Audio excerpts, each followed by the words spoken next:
Today is July 2nd, 2006. I am Jessica Clark. It is a pleasure to conduct this interview for the Dakota Memories Oral History Project in Rugby, North Dakota. Okay, can you start by stating your full name? Nick Schall. Okay, and I noticed you're a junior, so you... Junior, yeah. Junior, okay. When and where were you born? In Trinity, Good Samaritan Hospital at that time. Now it's Rugby Health Center or something. So was it common to be born in hospitals at that time? When we were twins, we were.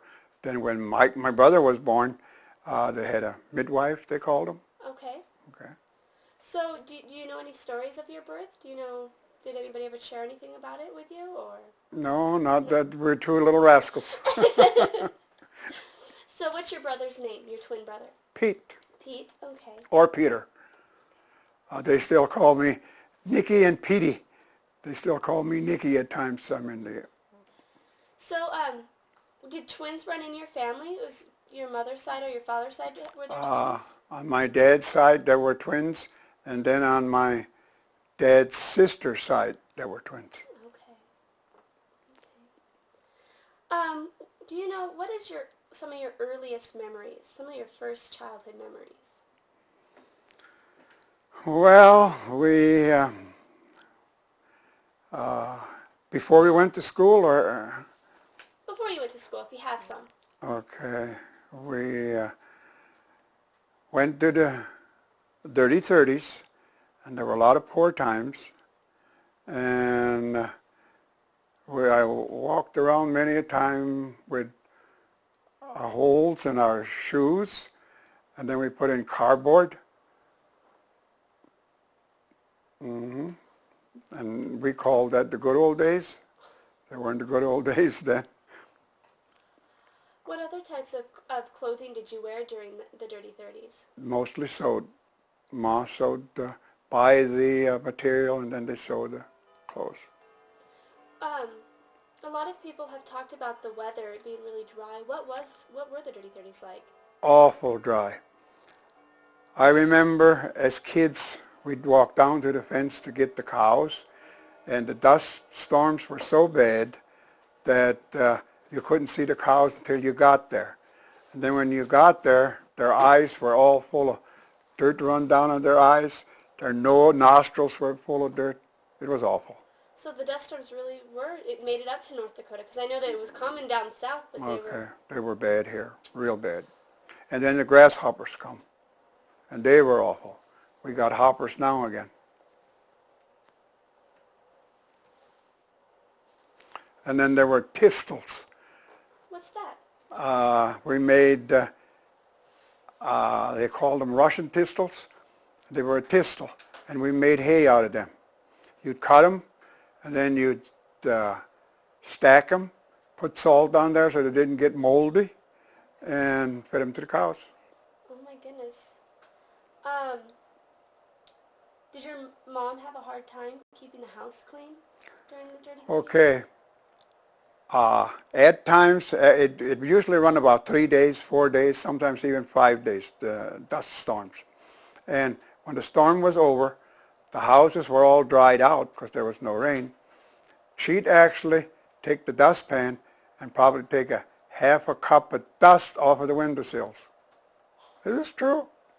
What type of house did you live in during your childhood? Just ordinary house. Everything on the main floor, no upstairs.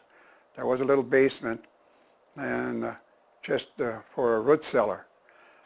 And then the coal we had in a shed, and you'd carry them down and set them in front of the house, and 6, 7, 8 pails full, and you used them at night when you went to bed, and the next day you refilled the pails, and that's the way it went. Where did you get coal from? We hauled them from the Tunbridge or Berwick elevator. Do you want to restate the little saying about the ashes? Okay. On camera? Okay. The neighbors used to say, one neighbor to the other, when it was real cold, it did get down to 30-something below. And when it was real cold, he said, the only time I get to see my wife is when we pass each other carrying out the ashes, and he was carrying in the coal. So you mentioned that the Dirty 30s during the summer was really hot and dry, and then the dust storms. What were the winters like at that time? Real cold, real cold. And to tell you how hot it was, and I seen this with my own eyes, it was so awful hot that one day, and the neighbor come over, and he said, we had a big rock in the yard, and the neighbor come over and he said, you know, that's hot enough to fry eggs. We put an egg on that rock, and that egg literally fried. Not all the way, but it got white around the outside. It actually fried. 103 degrees. So have you seen anything like that since the Dirty No. 30s? No. Amazing. You had checked family on your checklist, so let's start with your grandparents. Did you know either set of grandparents on your father's side or your mother's side? Both of them. Both of them? Okay, well, let's start with your father's side. Okay. What were their names? It was Wendland and Philmina. Okay. And they come over here in 1888. They're from Ellis Island. They come down to Emmons County. Okay. And then they spent one winter there. They built a sod house. They spent one winter there. And then the next summer or spring, they decided to go further north. So they come up to Jefferson Township. And on the way up, they lost a little girl from diphtheria. So was that, what year was that in? In 1899. Yeah, and then in 1905 the Folder Church was built. Okay, 1899 she died, and then in 1905 the Folder Church was built. And then they dug it up, and they was going to bury it over at Folder Cemetery. And they had it in a little pine box. And Grandma said, and Aunt Barbara, they opened the box. They had hinges on it. They opened the box, and it lay there like a little doll, bonnet on and all. And then while they were admiring it, all of a sudden the body collapsed. Sure, that will happen that way. So they took it over and buried it at Folder Cemetery. How old was the little girl? 4. I think she was 4 years, 3 or 4 years old. Do you know what her name was? Mary Ann. Mary Ann. Mm-hmm. And then later on they built a big new house. I got pictures of the house. And why did they call it Jefferson Township? My grandpa, and there was Wendland Schall, Jacob Schall, August Schmaltz, and August Buckmeyer. They were all some of the early settlers. And then one day, well, what are they going to call this township? My grandpa Wendland Schall says, you know, we got a president by the name of Jefferson, Thomas Jefferson. We're going to name it Jefferson Township. And that's how Jefferson Township got its name. Yeah. That's a good stat. That's great. Jefferson Township. So what was your grandfather like? He was a small man, smoked a pipe, and my last memories, he'd walk around the house and he'd say, Philmina, where's my pipe? She says, the horse of your mouth hanger. You got it hanging in your mouth. How old was he when he passed away? 86. Okay, so he lived a long time. And he smoked, but he smoked more matches than he smoked pipe, because the pipe was, he'd quit puffing, then the pipe would die out. But anyway, he got sick, and they're going to take him to the hospital. And Philmina said, well, we'll have to take your pipe along. Ich brauche die nicht mehr. He don't need it no more. And he died a few days after they took him to the hospital. So kind of like he knew he was going to. Buried in Bismarck, and so is Grandma. They're both buried in Bismarck. But when they left, they built a new house in 1909, a big house. And then 21, they lost it, the house and most of the farm. But we are still farming some of the land that they homesteaded in 1889. So how did they lose everything? Poor crops. Really? What was your grandmother like? Philomena, she was a good cook. She'd come out and they liked cottage cheese. And of course we had to set a pail of milk to the side. Skimmed milk, yeah. And then it would curdle, get sour. And then when it was curdled, sour, she heated it. And then it got to be curds. And then she put it in a sack.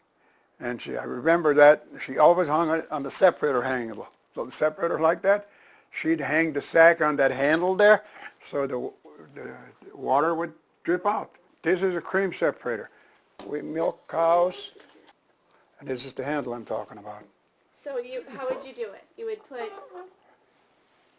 She'd put it in a sack and hang it on the handle here, so the whey would drip out, and then they'd make cottage cheese. Oh my goodness.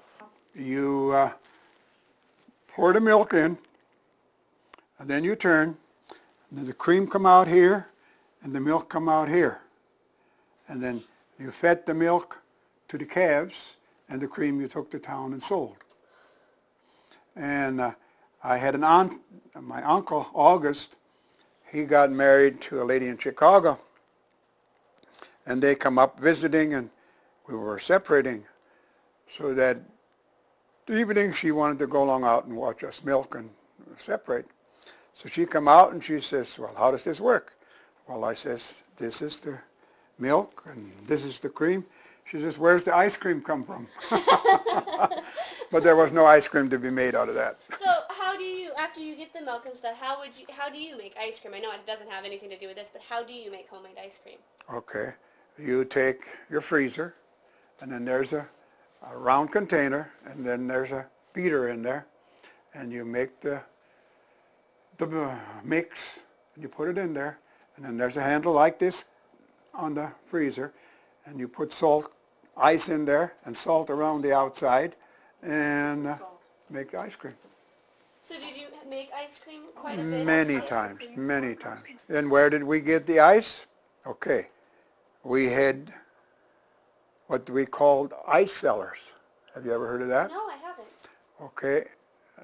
You had a hole in the ground, maybe 8 by 10, 8 by 14 or whatever.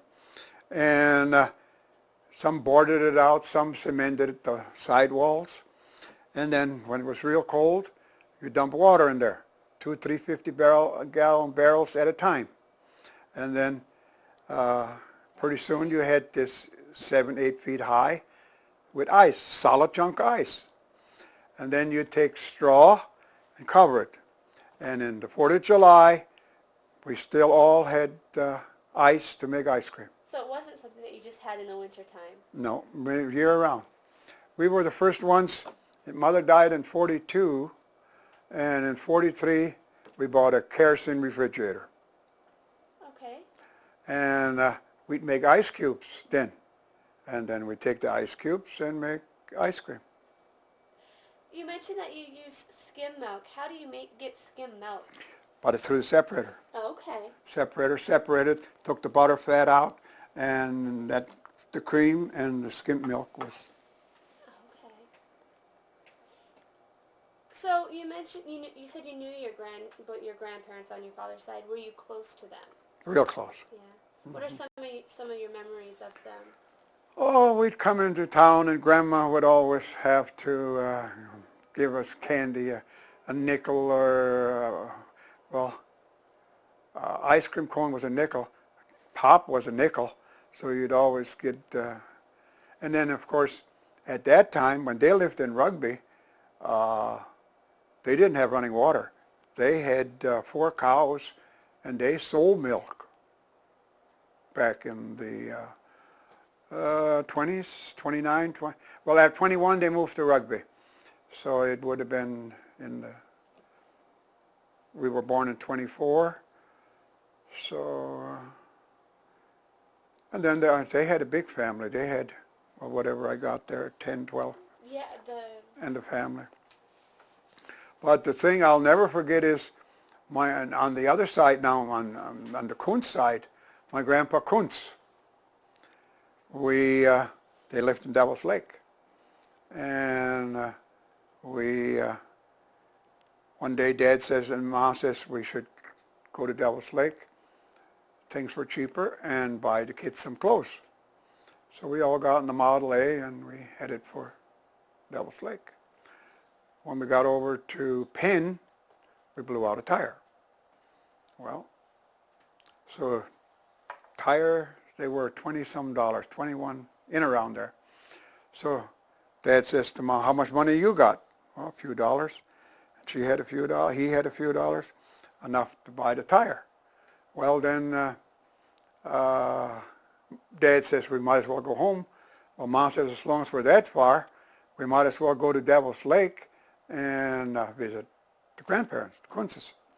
So we drove down there, and when we got there, here Grandpa Kuntz was fixing soup out of chicken heads, and I mean fish heads, and I have never had a better soup. We were hungry. I've never had a better soup than I remember that as. And then as we were going, now this is interesting, as we were going to Devil's Lake just before we got there, and this was in 31, 32 and around there. I says to Dad, must have been 31 because the Model A was in 29 Model A. I says to Dad, look it over there. There's a big fire, a lot of smoke. Dad says, that's Devil's Lake blowing. And now they got 50, 60 feet of water in there, in that same lake. That's how dry it was. it was just the dust and stuff was blowing. It was blowing. Devil's Lake was dry at that time. It was blowing. And now they can't Now they control got the water. 50-some feet of water. Well, Smoky Lake, that's out of our farm, same thing. That would dry up and would blow, and it's alkali, and it would blow it out into the hay meadow, and the cattle wouldn't eat the hay because the salt, from alkali. You had to mix it with other hay, or so the cattle wouldn't eat it. It was too salty. There's a lot of people that had nothing but alkali hay, and they never bought any salt blocks for their cattle. They had enough salt just from the They didn't need it. alkali. Yeah. So what was your grandfather like on your mother's side? What type of a person was he? Big, tall man, one cigarette after the other. And Grandma Kuntz, she was also a heavy-set lady. I mean, I don't know. Most of the ladies, I think, were heavy-set back then. Good German Yep, Russian women. German food. Yeah. Were you close to your grandparents on your Both mother's sides, side? yep. Yeah. What were they like? What were some of your memories of your mother's parents? I enjoyed them. I appreciated them on both sides. Both I sides. mean, they were. You mentioned that your grandmother on your father's side was a good cook. What were some of your favorite foods that she would make? Oh, Schnitzelnudler, Dampfnudler, Käsegipfel, Speck and sauerkraut. What's that? Fat with sauerkraut. Really? I've never heard of that before. It's good. I mean, potatoes. Back then, you ask, and we were on the Speck, they'd always butcher the mother pig. And she was usually 400 or 500 pound pig. And then there was, feed him corn, and then there was a lot of fat on him. And the conversation, when the ladies got together, they'd say, how many gallons did you render? 15, 20 gallons of lard they rendered out of one pig, and they probably had 2 or 3 sows, and they used all that lard in bacon, bread, cookies and cakes and stuff. Oh That's why we all got to be chunky. my. But I bet you everything was very tasty. Mm-hmm. Yeah. Okay, so your father's parents had 10, 12 kids, a number of kids. How about your mother's parents? Did they have a lot of kids on that side? Pretty much. Pretty much large, the traditional. 7 or 8. I got a list there. Yeah, it's in your, yeah. Yeah. Got them all listed. Were you close to your aunts and uncles? Real close. In fact, I had an aunt that died, and she had us in her will, which I didn't expect. We all got a nice chunk of money. What when you were growing up, what aunt or uncle were you closest to? Do you have anybody that you would see quite often? I suppose probably Aunt Marie was the closest, and on the Kuntz side, and then maybe Uncle Simon, Schall on the Schall side. Did they, for the most part, live around the Rugby Devils Lake area? Uncle Simon lived in Bismarck, and Aunt Marie, she then moved out to California. We went out to visit her one time, and she was so happy, and well, we were there about 3 days, and we were ready to go home. So of course she come, Pete was first, she come and she hugged Pete, and then she come and she hugged me, and she fooled around in my pocket. I thought to myself, what the heck, what do you want to tickle me for? Here, after she let go of me and left, she had a $100 bill in my pocket, shirt pocket, for coming to see Auntie. How old were you when you went to visit her? We were in our 40s. So was it a road trip, or did you? No, we went out to see Disneyland. There's a Disney World. Disneyland. Disney World is in Florida. Florida. It's a Disneyland. Okay. Let's see here. How about your cousins? Did you have any cousins that you were particularly close to when you were growing up? Paulie Kuntz. And they'd come up and they'd stay 4 or 5 days. And they'd want to go horseback riding and stuff like that. Where did people stay when they would come to visit you? Okay, we had a small house. We gave up our bed, and Ma and I would sleep on the floor. And they'd use the other 3 beds or 2 beds, whatever there was. And we had a refrigerator, but those that didn't have refrigerators, and they'd always have a policy not to let you know. It had to be a total surprise. And then they come, total surprise. Well, there wasn't that much meat or that much. Ma would clean chickens at midnight, spring chickens or chickens, whatever, at midnight. But we enjoyed them, appreciated them. So how did you help your mom with the chickens and stuff? Always. Well, as I said earlier, there was the twins. Pete was the farmer, and I was the cook. So I could do everything. Bake bread. After Ma got sick, I'd iron her clothes and everything. They'd have them fancy aprons. They had ruffles around them. I'd iron them, and then she was fussy. If you had an extra crease in there, you had to iron it out. What did you use to iron back then? We had, first we had the coal stove. Then you had to heat the stove and heat the irons, and then you'd iron. But I'd say about 34, 35, we got a Coleman iron that used gas. And they were good. I got it downstairs if you want to see it. Yeah, I'd love to see it. You can see it. And then we also had, you've heard of the Aladdin lamps. Mm-mm. They used gas. And then we had single mandel gas lights. How often would you do the ironing? Every week. Every week? And you had to iron everything, dish towels and everything. Really? Even the shorts, the shirts. And Mom would watch. She was sick for about 4 years, real sick, weak. But the year before she died, she canned 300 and some quarts fruit and vegetables. We'd bring in the eggs, and eggs were 10, 12, 13 cents a dozen, and jars were probably a dozen for 98 cents. Pint jars, buy them and bring them home and can and can and can. She knew she was dying. And when we got married in 1947, we still had canned vegetables, pickles, and sauce, and it was still good. So, how old were you when your mother got sick? 18. Well, take 4 or 5 years from 18, 13. 13, 14 years old. But I was always, then when the war broke out, one day we got drafted. Well, first we got a notice for physical, to take our physical in Minneapolis.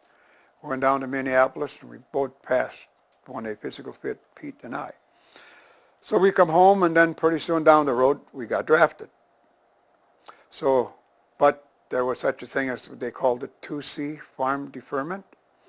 So Dad went in and he says, well, he couldn't handle the farm alone. He'd have to take one of us guys out on 2C farm deferment. So he sat down with us and visited, and he says to Pete, well, he says, not that I don't love you as much as I love Nick. He says, but Nick can cook and farm, and you know very little about cooking. I'm going to take him out on a 2C farm deferment. But he says, I already checked. The neighbor, George Buttmeyer, would take you out on a 2C farm deferment also. In harvest time, it worked. But then after harvest, he didn't have enough to hold them back for war purpose, you know, what they wanted. So Pete left for the service. And he's seen the kind of world. He went over to Hawaii, and he was happy. So did he ever make it overseas, or did he just, where did he have to serve at? God, I'm not sure, but I know he was stationed over in Hawaii. But my brother Mike, he was in the Korean War, and there were 7 in the barracks, and they threw a grenade into it, and he was the only one that got out of it, out of the 7. He lived to tell the story. He got a Purple Heart. So, you mentioned since you stayed home, how did the war affect farm life in the U.S.? The farmers were pretty good. They raised their meat. The only problem we had is getting sugar. And then I can show you tokens. I was cleaning house one day, and I find these red tokens and blue tokens. And wait a minute, that was OPA. You got them during the war. I remembered the red ones were for meat, but I couldn't remember the blue ones. So Paula, our son's girlfriend, she went on the internet, and I got the history. She found out that the blue ones were for sugar and food. And then I remembered one day I was to the grocery store, and of course we had all the meat. We butchered our meat, so we had extra red tokens. But this woman come over and she says, you know, she says, we don't eat a lot of sweets. I got all these blue tokens, but I haven't got enough to buy my meat. Well, I says, here, and I gave her a bunch of tokens. And then she bought her meat, and I had extra blue ones for sugar.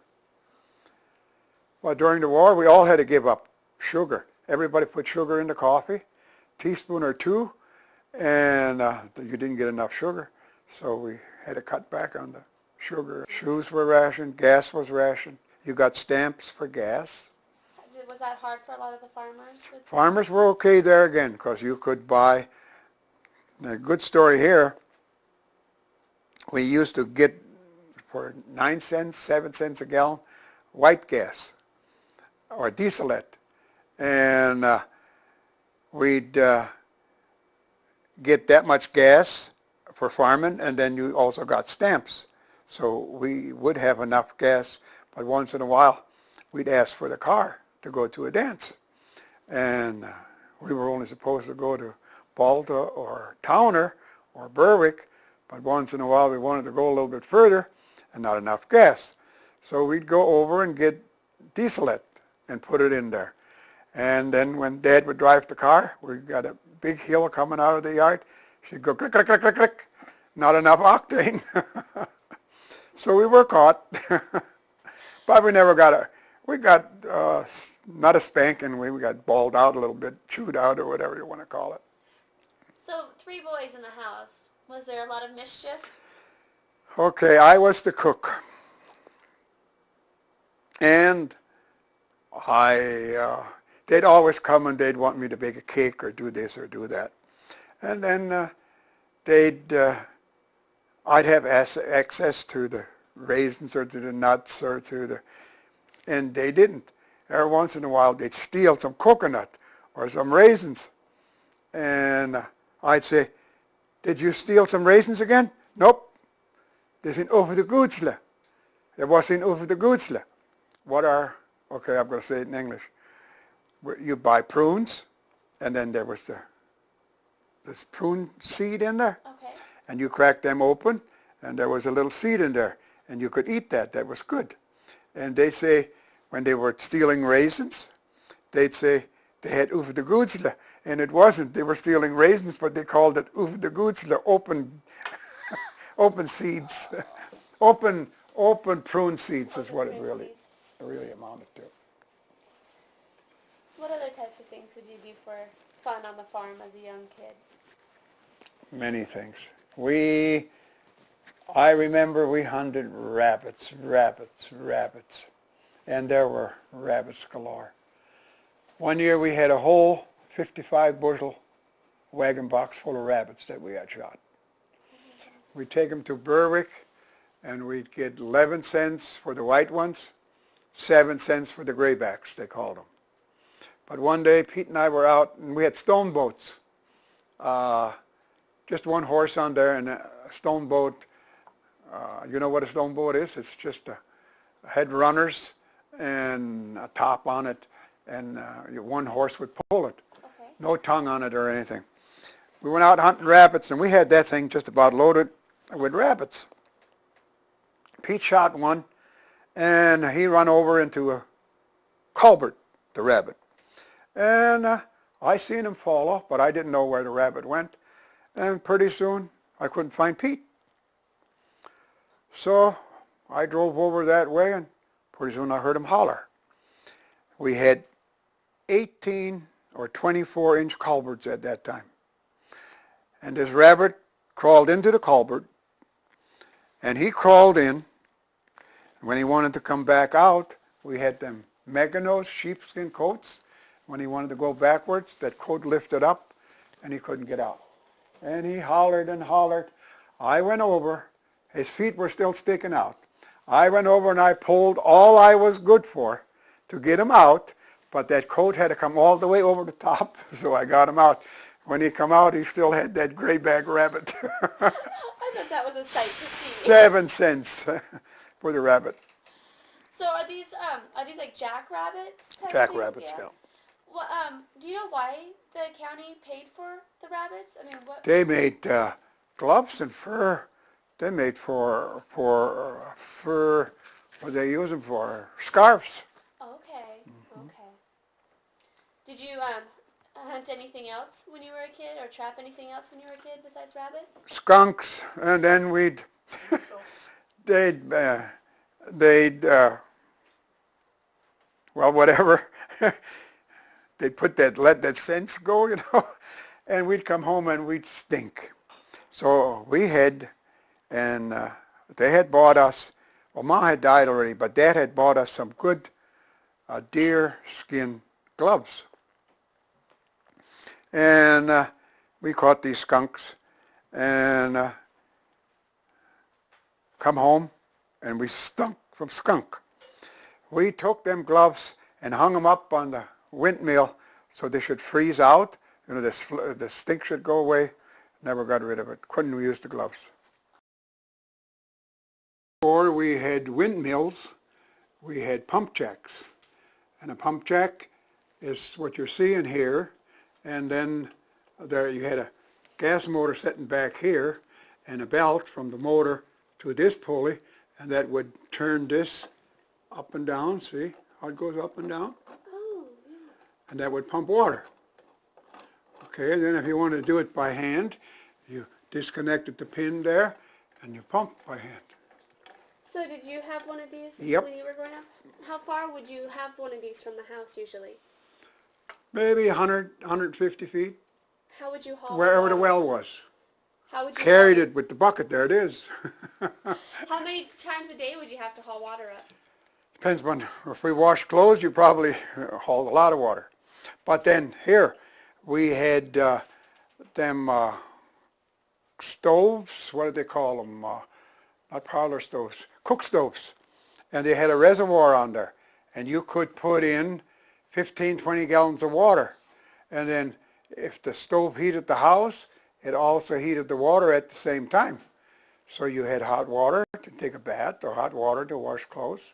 And it would heat up as high as 15, 20 gallons. Really? So Yeah. how often would you do laundry and how would you do laundry? Every week, you either do it with the old, have you seen a washboard? We got it I have downstairs. seen a washboard. Okay.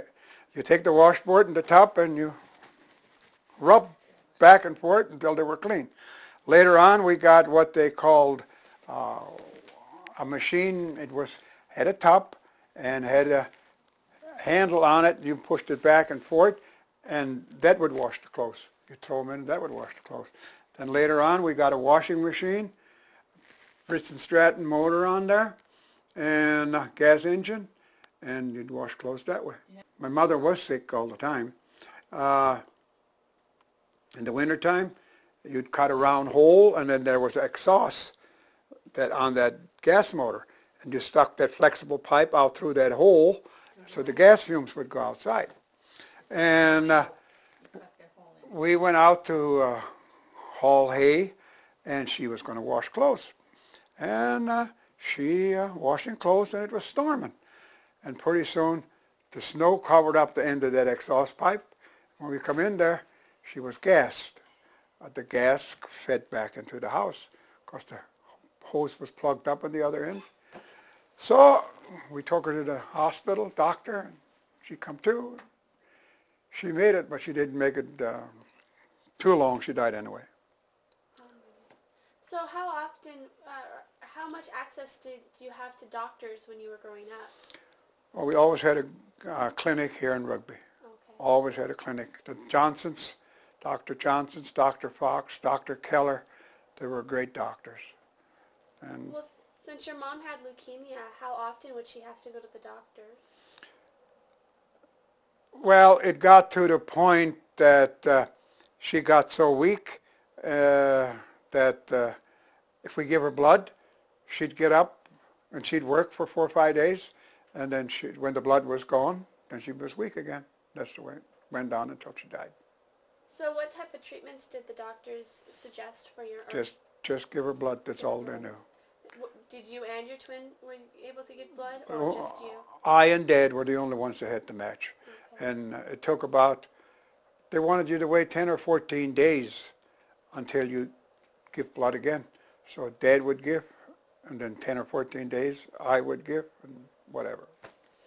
They had nothing for How long leukemia. how long did you have to do that for? Well, we started giving blood for about a year, Okay. but she was sick for about 4 or 5 years. She actually got sick around 39, fairly sick, and then 41, 42 she died. November 42 she died. Do you know how they diagnosed leukemia back then? No, No. I don't know. All I know, we were kids. When she died, I was 18 years old. I mean, all I know was leukemia. Do you remember what her funeral was like? Yep. Sad funeral. November 5th, 1942. Father Morris Angle, buried out at Fulda. Well, my dad's buried out there too. Church was full. She was well liked. She was a seamstress. She could sew. She sewed a lot of clothes for people when she was, and I think at that time she was about the only one that had better than 8th grade education at that time. Really? Yeah. So were you close to her since you were doing a lot of the cooking? And Always, helping her? always, always. What type of a person was she? Very, very helpful. She'd do anything. I mean, well, like I said, she'd make us bring chars home, and she'd can. She knew that what was going to happen, so that's what. You mentioned she was a seamstress. Did she make your guys' clothes? Mm-hmm. Sewed clothes for the neighbor ladies. Really? Yeah. So did you have like a spinning wheel and things like that, or No. would you just Singer sewing machine. It's still downstairs. You could have taken a picture. Oh. That's another antique. Oh my goodness. Yeah, another antique. So you mentioned with doing laundry, that you'd use the washboard and then you had the machine. What would you use for detergent? Like Lye soap. how did you make homemade soap? Lye, old lard if they didn't use it, and there was lard that you didn't, on the intestines when you butchered, you pulled that off, that fat, and that was all used for lard. Really? Really, made good soap. Goodness. How often would you take a bath? Because you also said that would heat the water, in the house. Heat the water. Once a week, Saturday nights. Mikey was the baby, he was the first one, and then Pete and I, we'd draw straws in the same water. Big round top, half as big as this table here. Okay. So you mentioned that Saturday nights was when you would take baths. Was there any special reason for it being Saturday nights? No, because Sunday you went to church and then you had to smell good and be clean. Tell me about going to church. What was church like back then? Okay, well, not everybody. We had a barn by the church, and you owned a stall. You drive to church with the team, and because there was no roads in the wintertime. And those that didn't have a stall, they brought blankets. You come 5, 6, 7, 4, 3, whatever distance, and you cover up the horses with blankets because they were sweaty and they get frosty. That's why you covered them up with blankets. And then later on, when we got Model A's and Model T's, we drove to church by car, but there were no roads out in the fields. You'd drive around. So what would you do in the summer? Summer? I mean, in the winter. In the winter when the roads were really bad. Well, then we used horses, sleighs. We always had a bus with that little stove in there. But those that didn't have a bus, they had a regular sleigh or trailer, wagon box on there. They'd stand in there and come to church. So what type of clothes would you wear to keep warm on your journey to church? Sheepskin coats and 4-buckle overshoes, yeah. And the church, you get up there, and then they'd have pot-belly stove and registers. The heat would come up on the crates, on top of the stove. And they'd stand around the stove, warm up. It was good old days. How far was the church from your farm? We were 2.5 miles Okay. from church. So did you make it to church every Sunday? That had to be a must, yep. Back then, every Sunday you had to go to church. Well, we still do go to church every Sunday. When the church burned down in 1946, I helped building the church and helped Dad out. And we had bricklayers from Minneapolis. They were mostly Indian. And one night there was a wedding dance in Orin. Mike Hammond got married, neighbor boy, and I went to the dance with them, bricklayers. And I seen this good-looking chick on the dance floor. And I asked her for a dance, and she danced with me. And then later on, I asked her again, and it was supper time. So I said, "Do you want to go for lunch?" Well, she didn't care. It cost me $1. The hamburger was 35 cents, and the coffee was a nickel or pop. So the two of us, it cost me $1. So how old were you when you met her? 22 And how long after till she became your wife? year. What type of things would you do for courting her for that year? Go to shows, come in and spend 35 cents, 10 cents. No, when we went, the shows used to be a dime, but when back in 46, they got up to be about 35 cents a ticket, show ticket. So was there a place to see a show in Rugby? Or? All the time, Okay. yeah. We had what they called the Lyric, and had good shows. Okay. You've talked a lot about your dad. What type of person was he? Good man. He, mother was sick. Things were tough. We had barnyard loans. And Dad was to pay the bills and keep going. And so when Mother died, we had a tremendous, for the 3-4 years that she was sick, hospital bill. And it took us a long time till we actually, Dad got on his feet, that we could live like the Joneses or whatever. Were you close to your dad? Mm-hmm. Would you say he was a strict person, or was he more laid back? What type of personality? He was easygoing, but if he told you to do something, you didn't do it, then then you got your reward. He could lay the law down? Yeah. You've talked a lot about your brother, Pete. What was your younger brother's name? Mike. Was Mike? Mm-hmm. What was he like? He was in the, when Mother died, he was in the 6th grade, I think. And then he went to the service, the Korean War. And then when he come back, he met a gal out in California.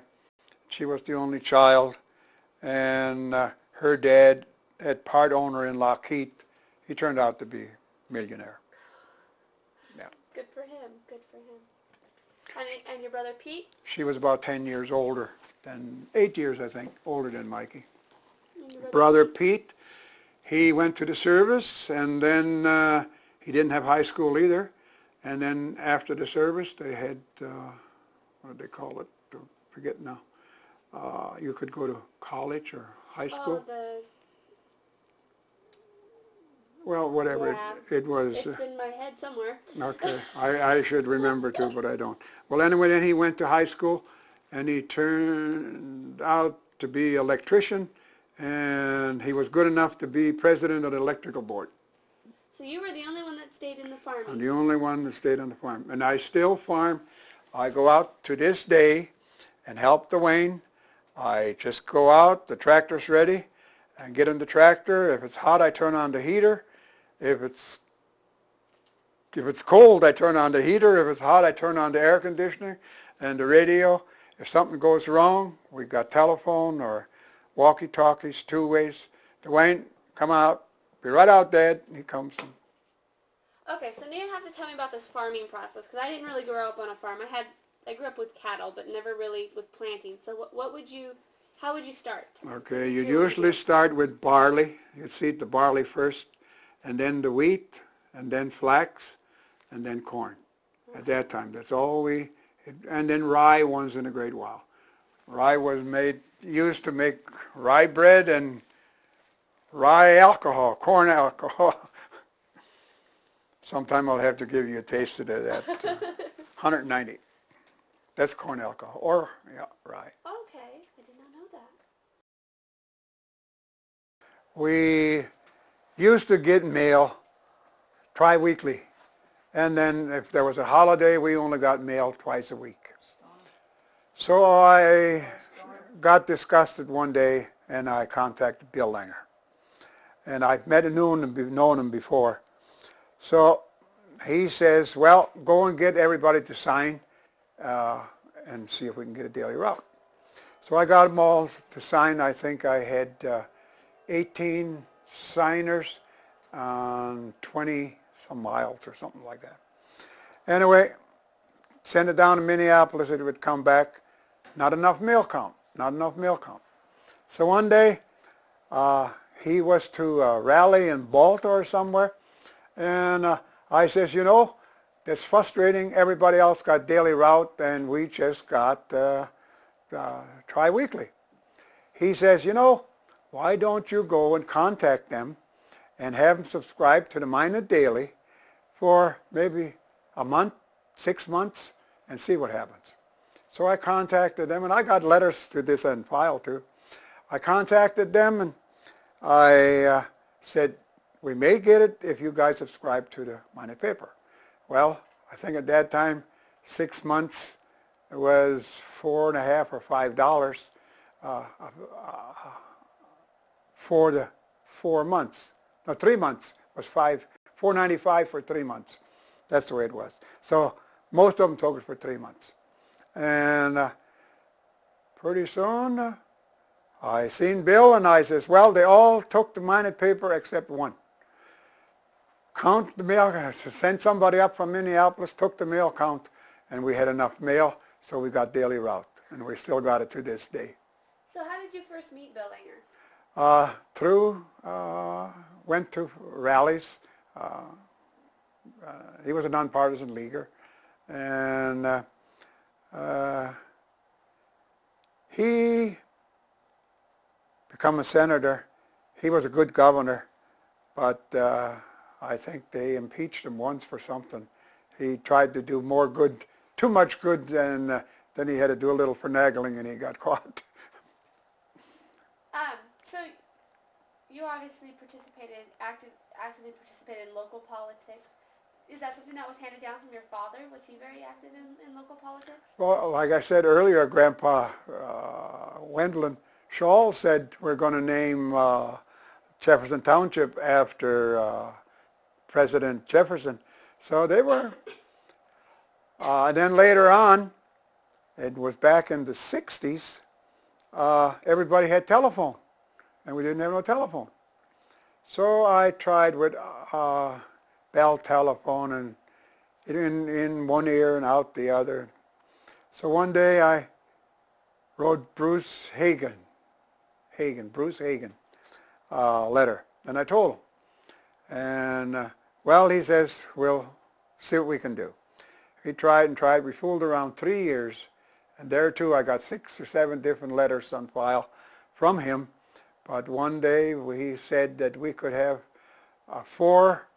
8-party line. 4 you'd hear the ring, and 4 you wouldn't.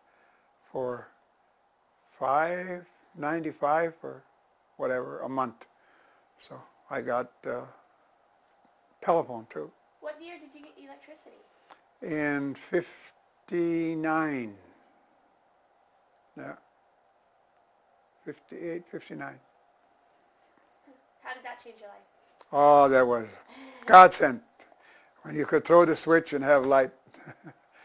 When you think back to all the changes that you've seen in technology over the years, how do you feel? You know, if I could wish my mother back, when she died, we had nothing but outdoor toilets and horses, and the way the modernized today, I mean, it's unbelievable. This is a little bit of a personal question, but what did you use for toilet paper back then? Did they actually have toilet paper? Like Sears Roebuck and Montgomery Ward catalog, Really? young lady. Yeah, and then the colored pages, they were too hard, you couldn't use them. And then the other ones, you tore the sheet out and you crushed it up like that, softened it up, and used her. I would never have guessed that. But I'll tell you another thing. As time went on, you know, if you had to get up in the middle of the night, you go out to the outhouse. And sometimes it was cold, sometimes it was storming, and you take the dog along into the outhouse because you were scared. And then finally they come out with the chemical deal. It was a 5-gallon can with a regular stool cover on there. And then you put chemical in there, and about maybe a half a gallon or half a gallon of water, 5-gallon container, maybe half a gallon of mix. And then you had a little pipe, and that went into the chimney. Where the furnace was hooked up, you cut a little hole in there, and you put this pipe into the chimney pipe. So the draft of the chimney would take the fumes from the toilet out to the chimney. But every 4 or 5 days you had to carry that darn thing out and dump it into the other hole, toilet hole, but it worked. You didn't have to get outside nights. That does seem... That was another. But we were lucky. We got a kerosene refrigerator in 1943, and that was a great help. We'd have what they call Tony's locker, food and locker.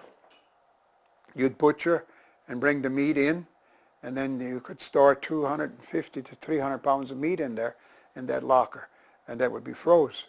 And then you take it home and put it in your refrigerator or freezer unit. We got along good.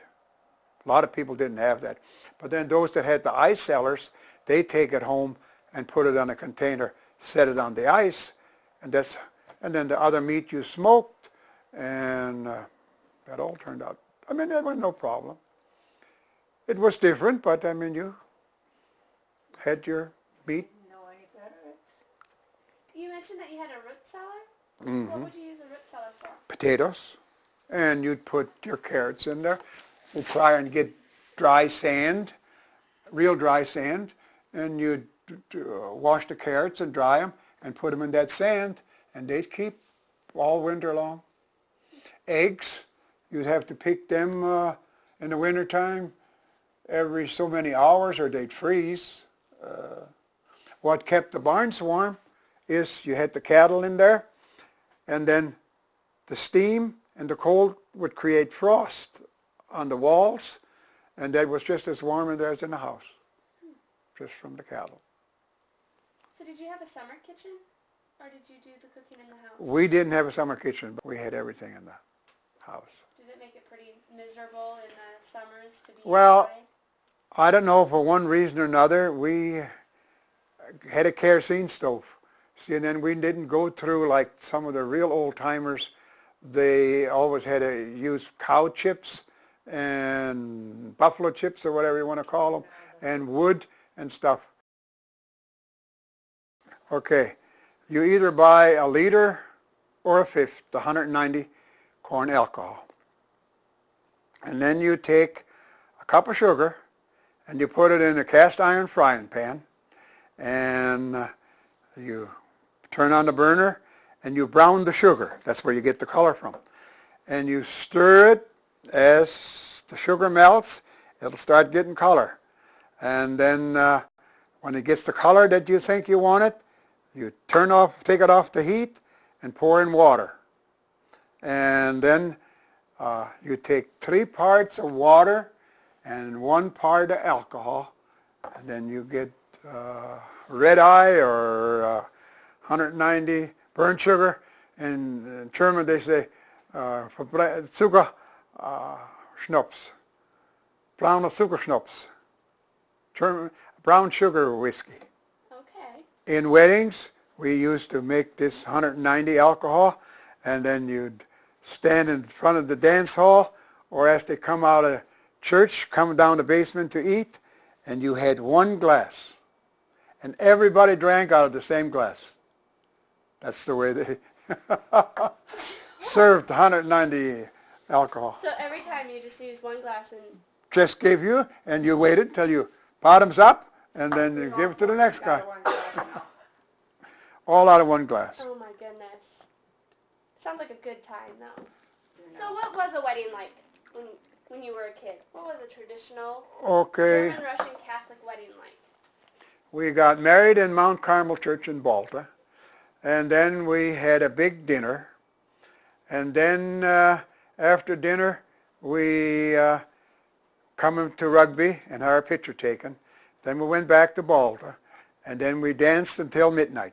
Before midnight, they'd sell the wedding cake, and this guy bid $5, this guy $1, this guy 50 cents, and like I said, our cake sold for $70-some. And if you wanted to dance with the bride, you'd go up to the orchestra and you give them $1. Then you got 3 dances with the bride. And of course, if the man was married, his wife got to dance with the groom. That's the way the custom was. What day of the week would you get married? Whenever there was an opening. You know, back then, in June, we got married in October. We couldn't get married in June. There was no opening, so we waited till October. There was just a few dance halls. Back in the 30s, one night just before Christmas Mass, we looked out west, and everything was just all lit up. Prairie fire. I don't know how many acres, but acres and acres and acres was all. So how did you contain a prairie fire? All went together, and some places there was that. It come from the west, and there's that big alkali lake, and that helped. And then they went with brooms, and the wind let down some, and then they had brooms and sacks wrapped around the end of the broom, and the neighbors would all go north and south and Oh my goodness. pound it out. So were they pretty scary or dangerous, or? Depends. That's the only one I remember in all the years that I was out to the farm and still am out there. It was started, they figure somebody went and got hay and smoked and threw a cigarette butt away, and that's what started it. So are they still common to this day? I mean, Not is it around something- here, no.